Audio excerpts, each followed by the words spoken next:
Hi, everybody. We are back with another chapter. This time we are covering group behavior in organizations. This is also under the organizational psychology module in your A2 level psychology syllabus. All right, so let's move on. So, what kind of groups do you belong to? Think about your social groups, or if you happen to work in an office environment, what kind of groups do you consider yourself a part of? Right? Like for example, myself, I'm a ex-lecturer, so I consider myself as part of a group of educators. I'm also a magician, so I consider myself a part of a group of magicians as well, socially. I'm a performer, I'm an entertainer, so I consider myself a part of entertainment, you know. But let's talk about group behavior when it comes to organizations, right? What kind of groups do we see? First, we need to figure out how groups develop, right? How do groups form? So we're going to look at that group development, which was proposed by Tuckman in 1965. So group development and roles, right? According to Tuckman, all groups go through 5 stages of development, right? And this helps to explain development and behavior in teams, right? These stages. His model is very well known and has been applied to many organizations. The advantage of this model is that it helps to train people in group work and helps them perform better, right? If you have a model that identifies, in which stage a group is developing in, you can help prepare for it, train people, help them work better. Okay, so these are the 5 stages. First of all, it's called forming. As the name suggests, is when the group is just forming as one. So oftentimes the group members here are all strangers, they don't know each other. You have to set the ground rules. Okay, these are the rules, everybody treat each other with respect. Most people are just acquaintances, like, hi, oh, nice to meet you, Oftentimes people are anxious or curious, like, oh, I wonder what he's like to work with. And they need a lot of direction because they're new, right? And then moving on, you've got storming. Okay, so storming happens when you've already established the roles. Okay, you're in charge of this, you're in charge of that. But sometimes you can go through conflict and also compromise. Hey, I'm supposed to do that. Oh no, I'm supposed to do that. So I've experienced that before as well. When I was working in the USA, I had to do food service, and sometimes if I didn't have a particular thing to do, I would start doing other work. And I remember only one other person ever got annoyed, and she was always so annoyed. Why are you doing so much work? Why are you doing my work? Let me do my work, right? So most people would be happy to receive help, but such is life. But you also begin to communicate more with each other. Sometimes in this case, you challenge the leader. It's like, hey, are you sure you know what you're doing? No, I like to do it my way, right? Then comes norming, where people begin to resolve differences. Like, okay, you've got that point of view, I've got my point of view. It's okay. Roles become more clear. People begin to work together, and they have more respect for their leader, right? Then comes performing. So performing is where there's more open, more trust between groups. Everybody has a shared vision. People are working together well, and you're beginning to reach your full potential. Right? Lastly is adjourning. Adjourning is when the task is finished. You might do an assessment. Okay, how did everybody do? How well did the whole team do for the year, and so on. People begin to end their roles and transition into new roles. So the end of the group, and perhaps people move on to different things. So that's adjourning. Sometimes adjourning is also called mourning, right? Not really like crying, like at a funeral, but mourning in the sense that your group sort of like splits apart and goes its own separate way. Okay, a good example that I often use is the clips from the Avengers movies. I won't be able to show the clips due to copyright issues, but for those of you who have watched the Avengers, I'm sure you remember this scene, right? This very famous scene where Captain America on the right, Iron Man in the middle, Thor on the left, they're all fighting, right? So this is when they're all strangers to each other, they're just getting to know each other, they're still acquaintances, and at first they get to know each other and say like hello and stuff like that. And then now is the storming phase where they're all fighting with each other and they can't agree on things and stuff like that. But later, as time goes by, they learn to work together, resolve their differences, and they come together. And finally, in another movie, they work really well together and they defeat Ultron, right? But they could only do it after having gone through all those growth pains and fighting with each other first, resolving differences, respecting their leader, Captain America, as well as in some cases Iron Man. And finally working together, performing really well, defeating the enemies, right? And then at the end of the movie, adjourning, right? Some of them die, some of them go on to do other things. Okay. So now let's talk about team roles. We talked about how groups develop. Let's talk about the roles within a team. This was developed by Belbin. Okay.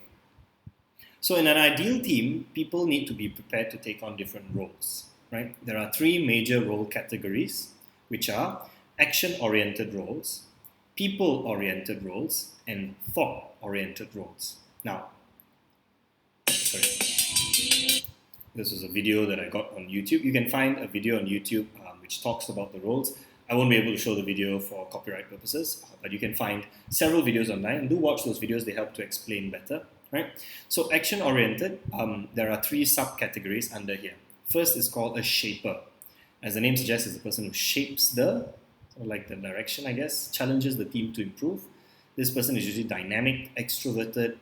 When they see an obstacle, they get excited. They don't get disheartened, right? But the problem here is that they might argue or question their leaders, right?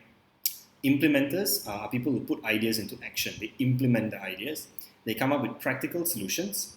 They're often very systematic and efficient, but the problem can be that they're inflexible. They resist change, right? They just want to get things done. They don't want to do new things. Completer finisher is the third category. This person wants to complete a project thoroughly. They don't want to make any mistakes. They pay attention to detail. If there's a deadline, they'll push people to follow the deadline. But the problem can be that they're a perfectionist, and it can be very hard to delegate, hard for them to delegate because they just want to make sure everything's done perfectly, right? They want to make sure they do it all right, okay? Next is people-oriented.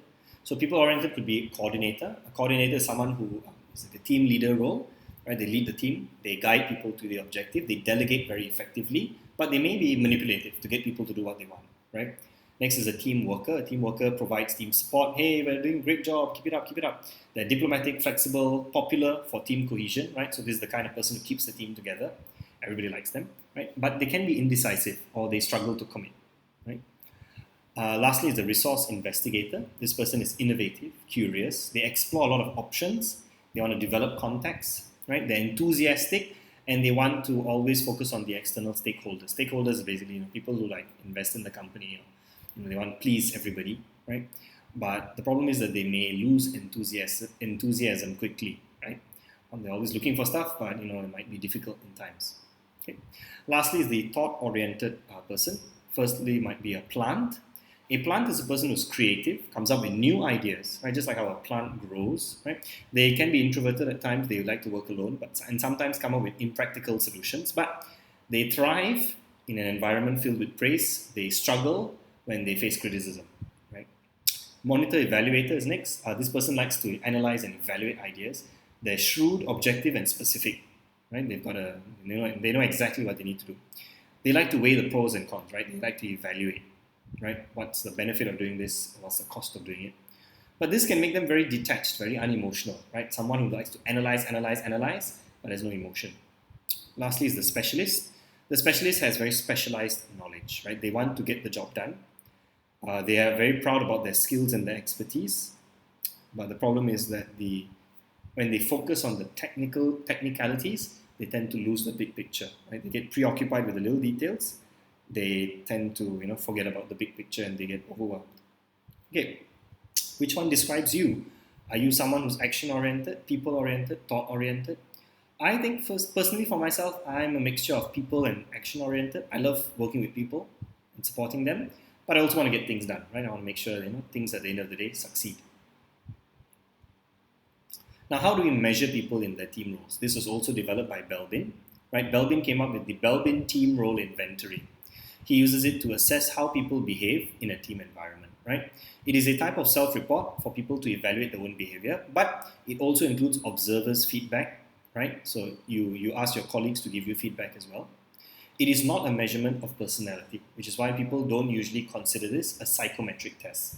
Most psychometric tests measure some form of personality like happiness, depression, personality traits like extroversion and so on. Those are commonly referred to as psychometric tests.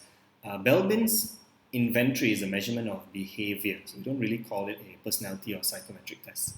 It measures behaviors and then it classifies your behaviors into roles. Okay.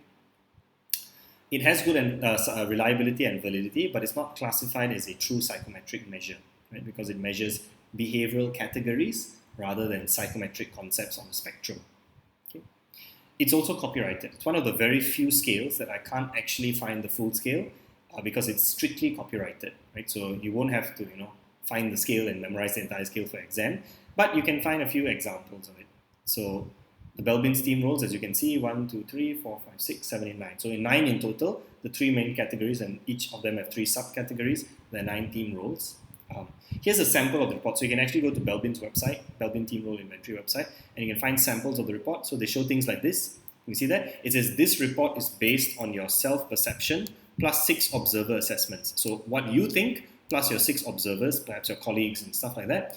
So this person scored very high, right, on CO. What is CO? CO is the coordinator role. They scored really high on SH. What's SH? Shaper, right? So this was people-oriented, I believe, and Shaper was action-oriented, right? So this person has pretty high scores. For RI, pretty high as well. For resource investigator, right? So these are the scores that you look at. This is just a sample report, right? Okay. Next is a report based on your self-perception only, right? So this is just what you perceive of yourself, right? So this person, after answering the questions in the inventory, plant, they scored about 50%, right? What was the highest? Shaper and coordinator, as we saw earlier, right? Shaper and coordinator is really high, right? Between 90 to 100%. This is what they prefer. So this shows you these are the 3 preferred roles, right? If you're hiring this person, you should either hire them as a shaper, a coordinator, or a resource investigator. That's where they would do really well in, okay? And they can also show you what you're lowest in. So please don't make this person a monitor evaluator. Don't make this person a specialist. They prefer these roles, not these roles. Okay? And they also give you a little essay on feedback. You appear to have a firm grasp of objectives and ability to drive both yourself and others, and a readiness to maximize the resources of the team. What could make life complicated, however, is that there are 2 competing working styles influencing your behavioral approach, which can introduce an element of unpredictability. One is calm, unflappable style, tolerant and consultative, never losing sight of priorities, and so on and so on. And you can read this if you want. There's a sample of this you can find online, and it basically gives you guidance and advice on the best way to manage your behavior at work. Okay, so it's pretty good because this gives you a lot of advice and gives you some, a lot of structure, a lot of information that you can read and do on your own. Okay, unfortunately, it is copyrighted, so you have to pay for it, right? So if you buy an individual report for just 1 to 49 people, it's £42. This is in pounds, which is pretty expensive for an individual if you wanted to pay. For 50 to 199 individuals, it's cheaper, and if you have more than 200 individuals, it's only £20 per report. So this is like for big companies that want to do a report like this, you use this. As far as I'm aware, Belbin's team role inventory is used in companies, and it is pretty useful because it comes with all the assessments, and you get all this, stuff. It can be done online. Can be done online. You can keep your report, stuff like that, and you get other benefits if you pay more. Okay? So on and so forth. So let's evaluate. So group development by Tuckman is really useful for organizations to understand the normal stages of group development. Right? You want to know, is this group, in the norming stage, storming stage? What can I do to help them? Right? Originally, it was made for smaller groups. Right? Tuckman's theory was based on smaller groups. What if you have a company with 100 people? How do you account for that? It's a bit difficult, right? There's also no guidance in terms of a time scale, moving from one stage to another stage. In the Avengers movies, everybody argues in the beginning, and then in the end of the movie, after 1.5 hours, they work together like a great team, right? So that's like in 1.5 hours, they go through all the stages, which is impractical, right? It doesn't really make sense in real life. Does it take 1 week? Does it take 3 days? Does it take a month? How long does it take for people to become, to perform in a group? Also, the group formation is considered linear and not cyclical, right? He only considers group formation from one end to the next and then done, one end to the next and then done. But what happens if group members work together on another project, right? And they're the same group members from before? What if it's some new members and some old members? Is it a different dynamic? Is it possible for them to move backwards, right? Maybe from performing, suddenly they drop back to norming, or they go back to storming, right? Could that happen, right? So that's not really quite clear. It's a limitation of the model, right? It doesn't account for different team roles as well. What if individuals hold multiple roles? What if individuals hold different roles, right? It doesn't talk about the roles that individuals play. It just talks about how the group functions together. Right? Team roles, on the other hand, is the opposite, right? Belbin only talks about individual roles. He doesn't talk about how the groups perform over time, right? So this examines different types of people. It assesses the preferred roles and also encourages acceptance of other people in different roles, right? That's the application part, right? Once you've done the test, you know that, okay, this person is a plant. This person is a shaper. Let's accept them for who they are and learn how we can work best together, right? So that's what I mean. The weakness is, what if a group is smaller than 9 people? In some small companies, you might only have 4 people. What about 5 people? How do you then account for all 9 roles? What if you don't have all 9 roles, right? Would that be a weakness? Is it a strength? What happens, right? So Belbin explained that in smaller groups like these, usually people have multiple roles. So in a group of only 5 people, even though there are supposed to be 9 roles according to Belbin, maybe some people hold 2 roles or 3, right? And so then you get 9, right? According to past research, a lot of times when they do research on Belbin's team inventory, they find that a lot of teams have too many implementers and shapers. So in society, it seems like a lot of implementers and shapers in normal group organizations, right? Why is that, right? However, it's also good to have diversity within teams. It's good to have a difference in opinion, difference in types of people, and you can value each person's contribution differently, right? Different people are specialized for different things. That's a good thing, right? Diversity is always a strength. Right? So now let's move on to decision making. We've looked at groups and roles. Let's read this quote. Good decisions come from experience. Experience comes from making bad decisions. I love quotes by Mark Twain. He always has this sense of irony in his quotes. Yeah. What were some of the best decisions in your life? Right? Think about it for a moment. I think one of the best decisions I ever made was I took 4 months off of my career to go to the United States to work and travel. And I absolutely loved the experience. It was really, really eye-opening for me. And I don't know whether I'll ever get that experience again, but it was a really wonderful experience I got. Let's look at the decision-making process. What is it like, right? So Wedley and Field, they assume that people make rational, logical decisions, right? That's the assumption that they make for decision-making. Now, of course, people don't always think rationally, but we assume that they do. They assume that people have access to complete and accurate information. Again, this is not always true. Sometimes people don't have all the facts, but we assume that it's true for this particular process. They also assume that people can process information without bias. Okay, I personally disagree. I think people are generally biased no matter what they're processing, but not all situations fit the model, of course, but in some cases it does, right? For example, you might be under time pressure, so you might be a bit more biased to make a quick decision, or some information might be missing. As I said earlier, don't have all the facts. You might be acting on false information, right? So what they suggest is that you can use a decision support system which is computer-based to help a group make decisions, right? Especially if you need unbiased and rational decision-making. Use a computer to help you sometimes, that's fine. But this is generally what the process looks like, right? First, identify the problem or perhaps the opportunity involved, right? Some problems look like opportunities. Depends on who's looking at it, right? Once you've identified the problem and clearly outlined it, you need to formulate the objective. What do you want to achieve? Make it clear. Thirdly, you need to familiarize yourself with the problem. Okay, let's understand this problem in depth. What does it require? What do we need to do? Next, you should try generating alternative solutions. All right, let's plan for A. Okay, if A doesn't work, what's plan B? If B doesn't work, what's plan C, right? What's next? You need to evaluate each of the alternatives. Okay, if we do plan A, this is the percentage of success, this is the benefit that we get, this is the cost. If we do have to do plan B, this is the benefit, this is the cost. What's next? Choose the best alternative. Okay, amongst plan A, plan B, plan C, plan A is the best. Let's go with that, right? Next comes implementing it. Okay, you carry out this step 1. You carry out step 2. You carry out step 3. And lastly, you have to follow up, do an evaluation of the results. Right? Okay, looks like it worked pretty well for the first few months, but for the next few months, it didn't work so well. Stuff like that. So that's the whole decision-making process. Comes in 8 steps. A good example is, again, Avengers movies. If you remember this scene from the movie of Age of Ultron, they've been defeated, right? They're at the safe house, Clint's safe house, and Nick Fury is talking to them. They're trying to understand what's going on. What does Ultron want to do, right? They're formulating, they're trying to understand the problem, formulating objectives. What do we need to do? How can we attack? How can we, fight back, right? They're coming up with some solutions, right? Iron Man's going to go and check on the internet in Oslo or something like that and find Jarvis in the end, and the rest of them are going to do reconnaissance and understand what's going on and stuff like that, so on and so forth, right? So this is a good example of the decision-making process where they're discussing it, understanding the problem, coming up with a solution, right? Now, they also suggest something called pre-planning or pre-decision making. So this is before you even go into the decision-making process, you need to plan for a few things. Firstly, pre-decisions are made before solving a problem.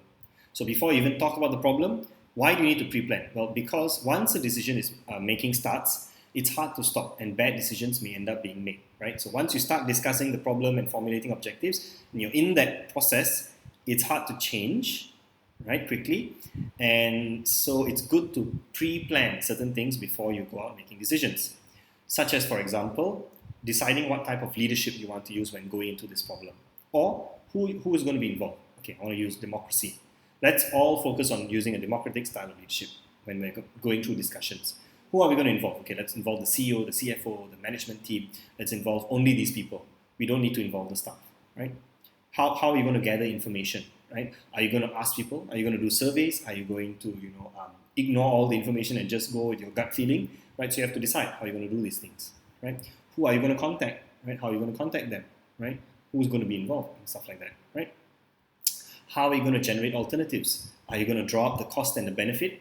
Are you going to decide if the costs outweigh the benefits or if the benefits outweigh the costs? Or are you going to ask specialists to give an alternative opinion? What are you going to do? What methodology are you going to use? So these are all the questions that you would ask in a pre-planning situation before you even start talking about the problem. This gives you a structure on how to work around, right? Groupthink. Okay, this is a very dangerous thing that can happen in groups, right? Okay, sorry. I was going to ask people, how do you define groupthink? You may have come across this term before.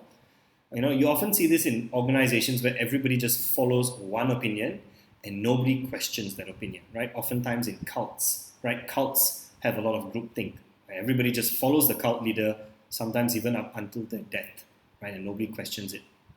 So in the APA dictionary, right, the American Psychology Association dictionary, groupthink is a strong concurrence. So let me highlight that word. Concurrence-seeking tendency means everybody wants to agree, right? That interferes with effective group decision-making, right? So it's a problem for group decision-making. Symptoms include apparent unanimity, illusions of invulnerability, moral correctness, biased perceptions of the outgroup, interpersonal pressures, self-censorship, defective decision-making strategies.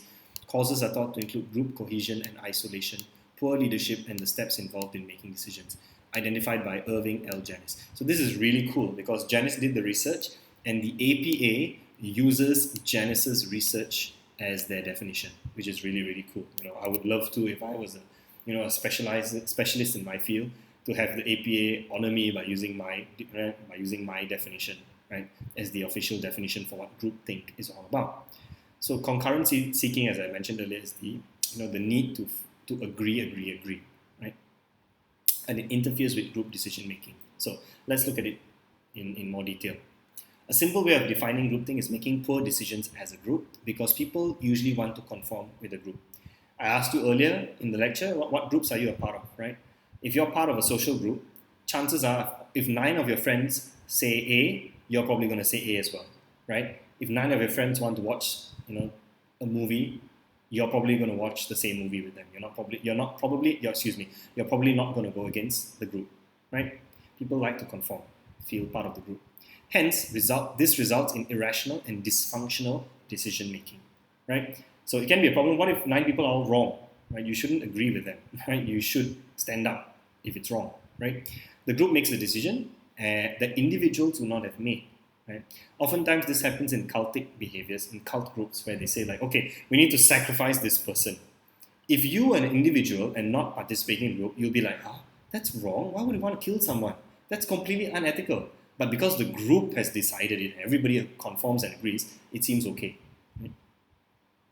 There are 8 symptoms of groupthink, right? Other factors, other than the 8 symptoms, which we'll look at shortly, other factors includes the fact that groupthink often happens when members are very similar to each other, when there's a very charismatic leader, like a cult leader, and when situations are very stressful and morally challenging, right? People don't know what to do. It's morally we're not sure what's right or what's wrong. The leader just says, okay, this is right, this is wrong, everybody just follows, right?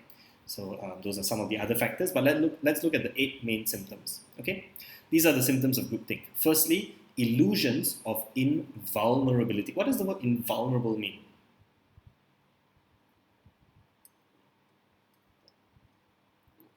Excuse me as I excuse me, I was just drinking some water. So illusions of invulnerability basically mean that you think that you're immune to anything, that nothing can hurt you, right? You believe that you can do no wrong, right? You're overly optimistic, and because of that, you take risky decisions or risky behavior. Nobody can hurt me. Our group is the best group. We know what's right? So you feel that you're invulnerable. Nobody can hurt you.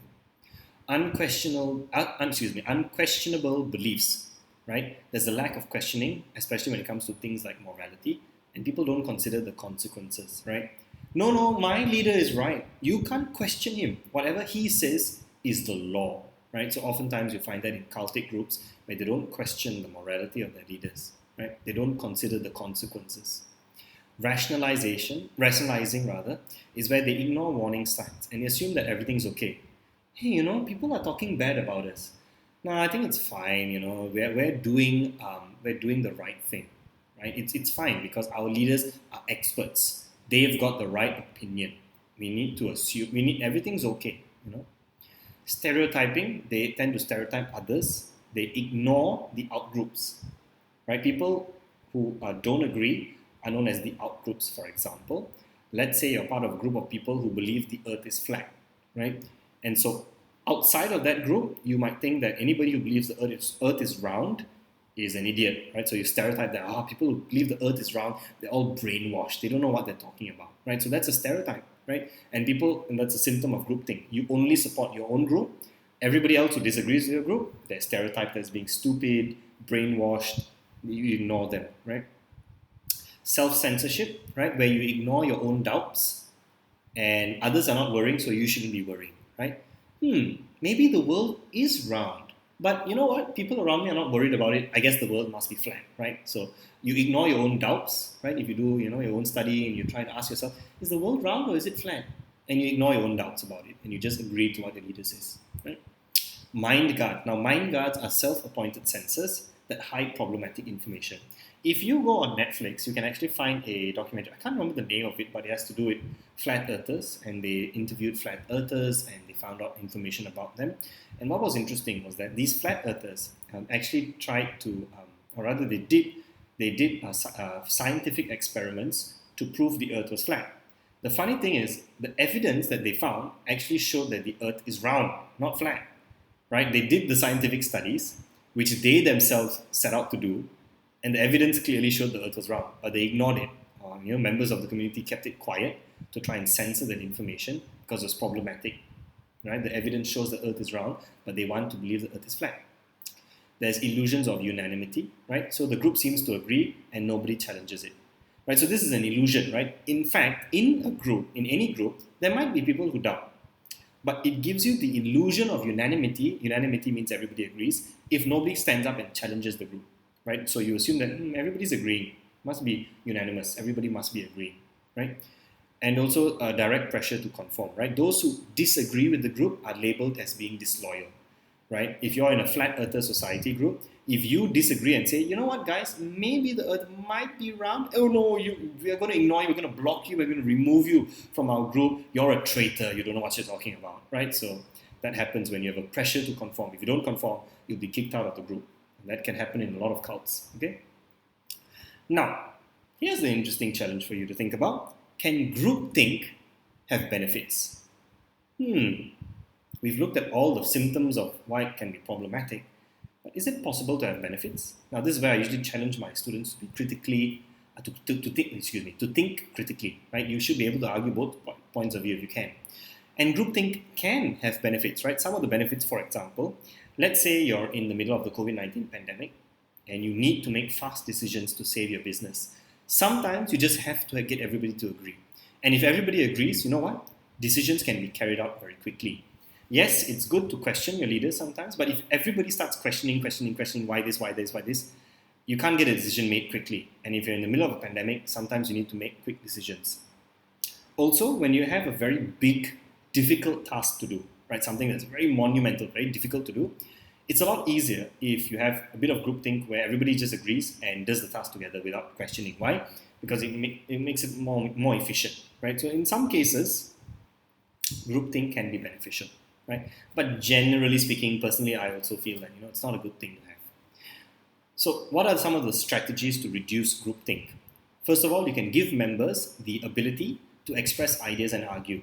Some companies don't do this. They don't allow people to express their disagreements, right? But it's good if you do, right?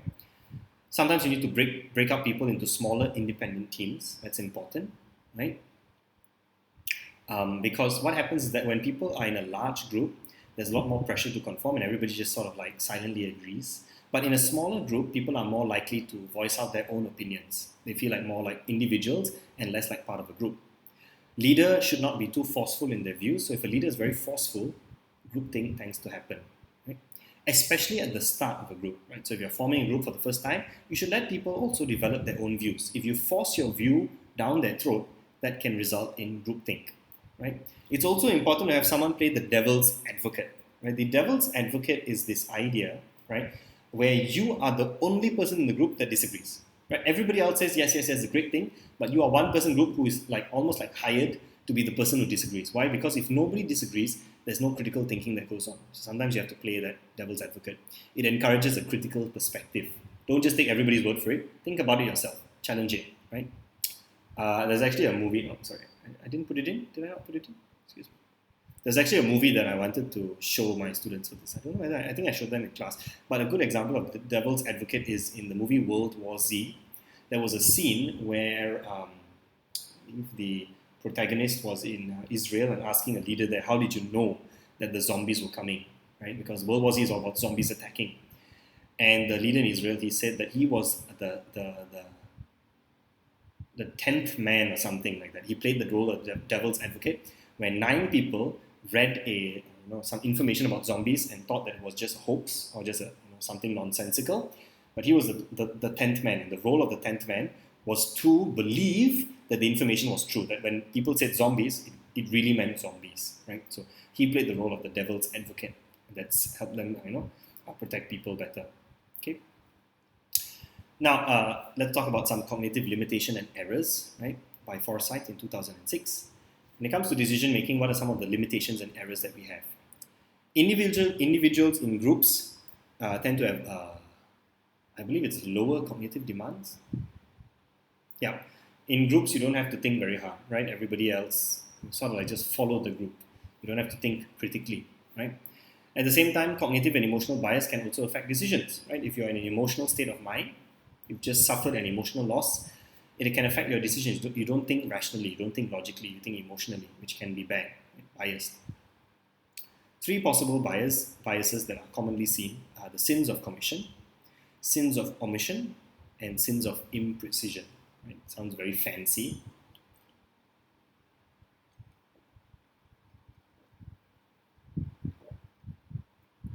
Okay, so let's look at what these sins look like. Each of them actually have a lot of different information under each of them.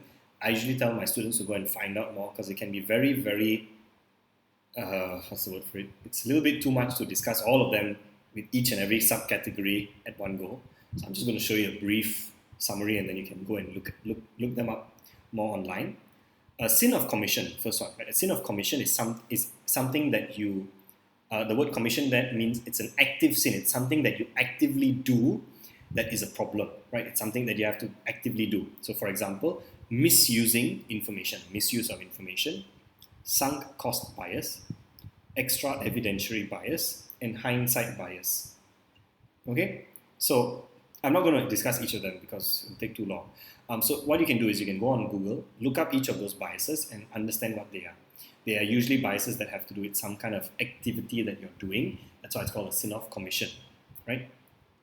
A sin of omission is something that you should have done but you didn't do, right? For example, overlooking key information, base rate bias, or fundamental attribution bias, right? So these are biases where you overlook something. So that's called a sin of omission. Omission means to remove, or you should have done it but you didn't do it, right? Omission.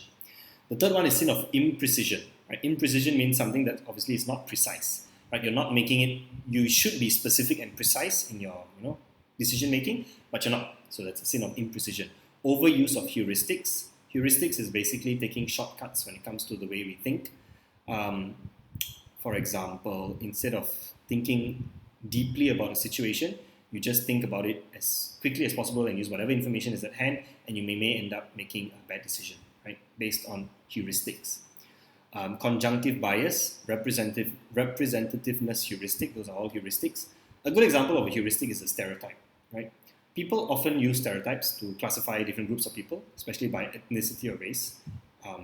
Stereotypes by themselves are not bad things, right? Stereotyping is just something that we do to categorize things, right? And we categorize everything, right? We categorize fruits, we categorize different types of movies, different types of books, right? We also categorize different types of people, right? Sometimes according to their skin color, sometimes according to their hairstyle, sometimes according to their educational background.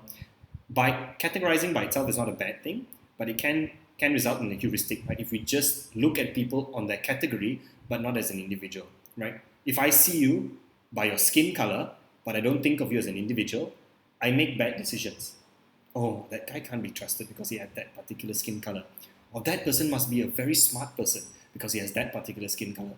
That's a bad decision to make, right? Because I don't actually know whether the person is smart or is a robber or is a thief or is someone who's genuinely noble, right? Based on their skin color, that's not proper information, right? It's imprecise. I need to actually know what they're going to do or what they're capable of. So that's a heuristic problem with heuristics. Okay, so let's do a quick evaluation.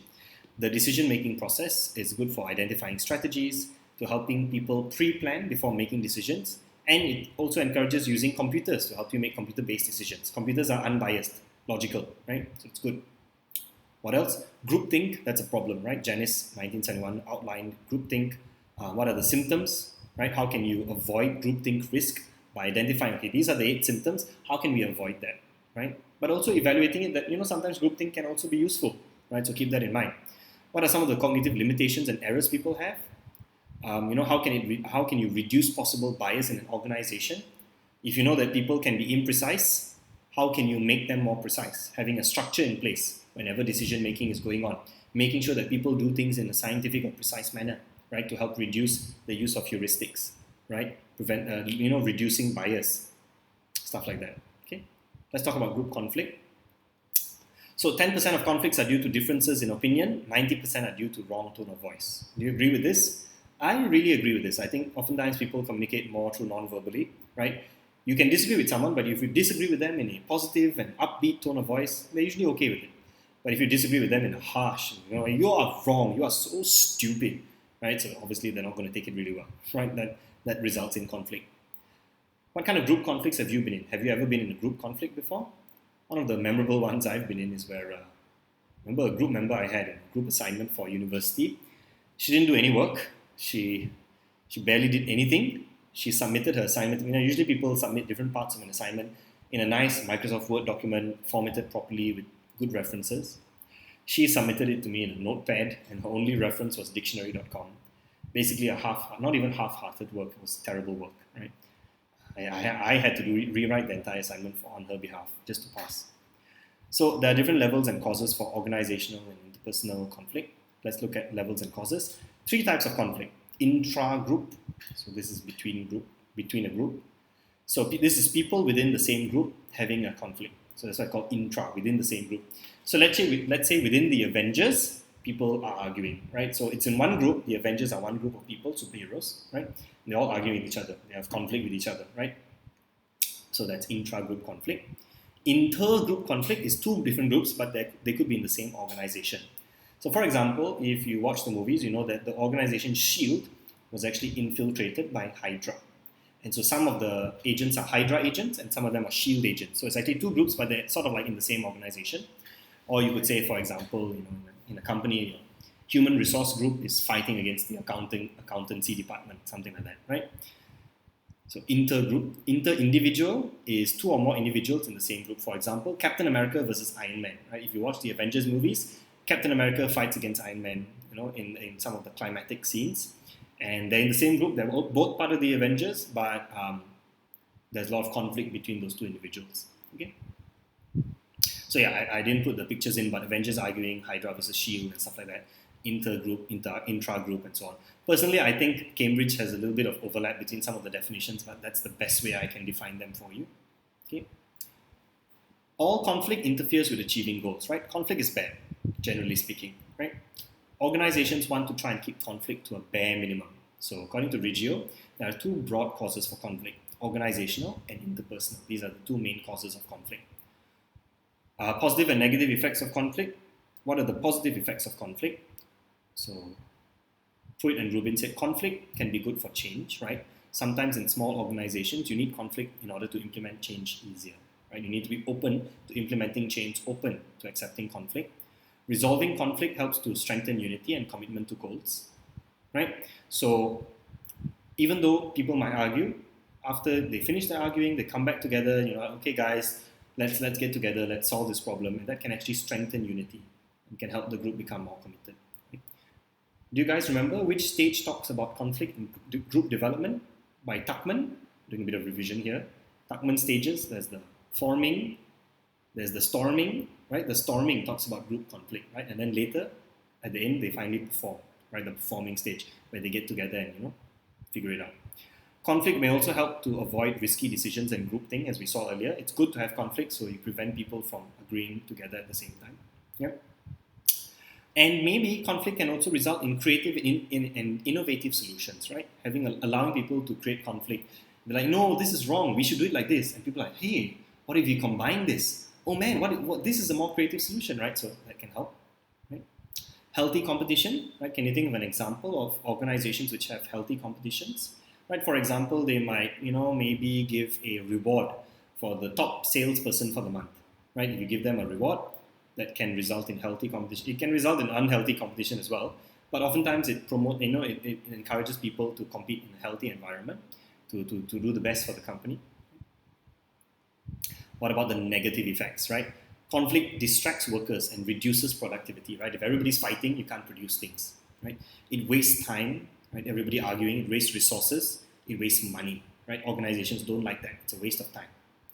Goals become distorted. Okay, we're supposed to do this, but everybody's fighting. Conflict steals the focus. The group is supposed to be focused on the goal. We're supposed to achieve this and this and this, but everybody's fighting. Physical and psychological health becomes reduced, right, which is a big problem, right? Low satisfaction, there's a lot more absenteeism, high turnover, right? People don't come to work because there's too much conflict. People change jobs very often, high turnover rates. People are not satisfied. Bullying and harassment happens a lot, right? And oftentimes, if there's a lot of conflict in an organization, it also results in negative public perception. People are like, wow, I don't want to work in that company. Everybody's talking bad about it. There's so many problems, right? So how do you manage group conflict? Thomas suggested something, right? Conflict is inevitable, but combat is optional, right? It's normal for people to disagree, but you don't have to fight.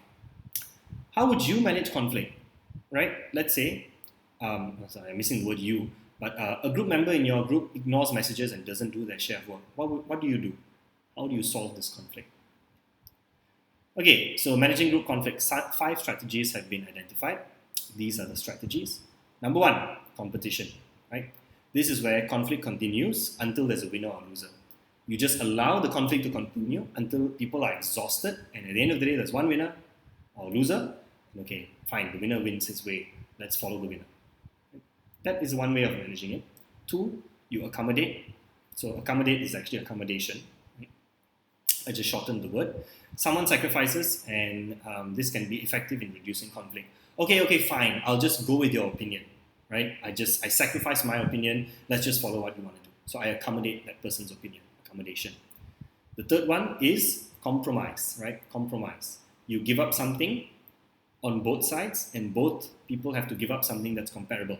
Okay, fine, I give up my privilege to do this, that person gives up their privilege to do this, let's agree that we can just work on this together, right? So we give up something in order to reach a compromise. As I always tell people, compromise is not really the best thing because a compromise leaves everybody unhappy, right? That's why it's called a compromise and not a solution. Number 4 is collaboration.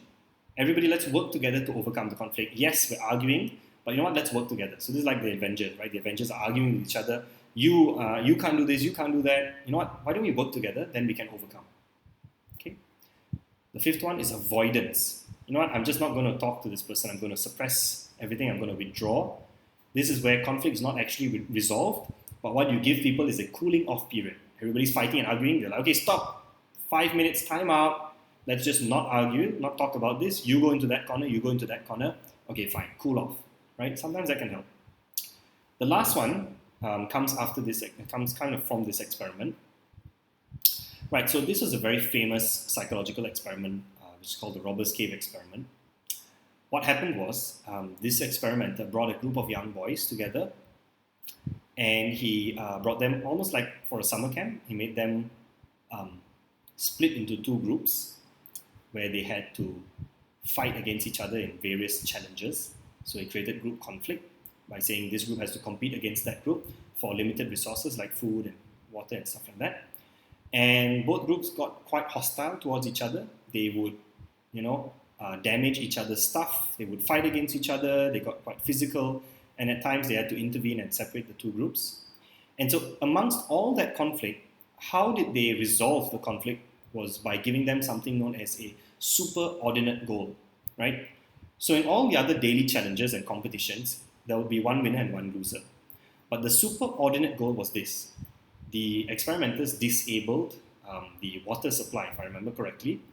And it was such a big problem that both groups desperately needed water, and they both needed to put aside their differences and work together in order to solve the problem. And by doing so, both groups managed to resolve their conflict and they became friends after that. It was a very, very clever experiment, right? And so after all these 5 steps, there was an additional step called the superordinate goal, right? The superordinate. In fact, I advise you to go and find a video about the Robbers Cave experiment or go and read about it online. It's a very fascinating study. One of the most interesting psychological studies that I've ever come across, the Robbers Cave experiment. So it shows how you can use a superordinate goal, a very hard to achieve goal. It's almost impossible to achieve this goal on your own. You need to work with the other group that you had conflict with in order to solve the problem, right?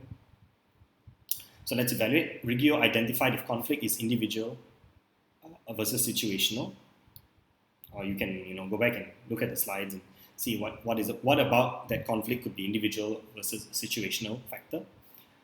Conflict is not all bad. There are some positive effects, right? Disagreement is not the same as conflict. Right? I disagree with your opinion, and that's okay. That's not the same as conflict. I'm not arguing with you, trying to prove that I'm right and you're wrong.